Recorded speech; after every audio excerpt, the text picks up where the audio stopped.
On this date in history, back in 1801, John Marshall became Chief Justice of the United States Supreme Court. And it had a profound impact, not only on the constitutional development of the United States, but also on that of Canada. The United States Constitution famously created three branches of government. This is not an American innovation. Britain had them. Canada got them as well in the Constitution Act 1867, nay, the British North America Act. So you've got your executive, your legislature, and your judiciary.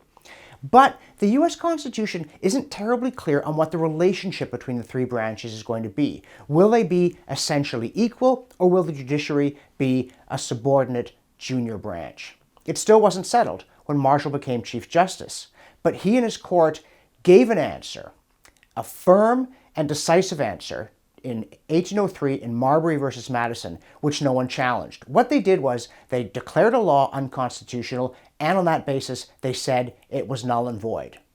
And this was not a foregone conclusion. You might think, well, duh, obviously, but at the time it was not at all clear. Because they said that, the law ceased to operate. So Marshall and his court established that they could strike down laws. And that meant that the judiciary was not the poor cousin.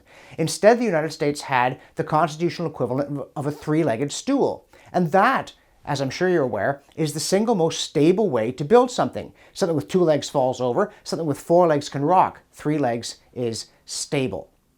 Now, there were a lot of people who didn't really like the idea of the court having this kind of power. Thomas Jefferson was almost hysterical on the subject of what we would now call an imperial judiciary. And you might think, well, Jefferson's been vindicated. But give me a moment here. James I of England, incidentally, was equally indignant at the notion that judges might declare a law to be invalid. He said they could make shipman's hose of the law. But that's only true if nothing checks the courts. In the American system of checks and balances, you don't just have the courts checking the executive and the legislature, but you've got them checking the court. Among other things, the American Congress can impeach Supreme Court justices. Also, the American people can amend the Constitution. So if the court starts to make really off-the-wall rulings about what is and isn't constitutional, it's possible to pass an amendment that says, no, that's not what it means. This is how it works. Now, what you say has all this to do with Canada. Well, people have always been impressed by this American spectacle of judges standing up against unjust actions by the executive and unjust laws even passed by the people's elected representatives, forcing the populace to take a deep breath, cool off, and think, did we really mean to do that?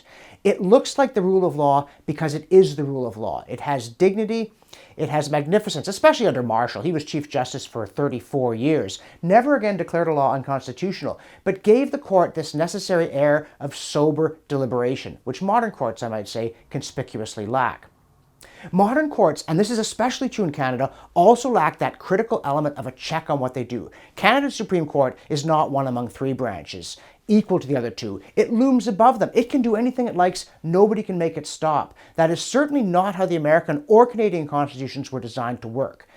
So Marshall achieved something very important when he made the judiciary equal to the other two branches. That helped to make the American system work. It helped to make the United States a great nation.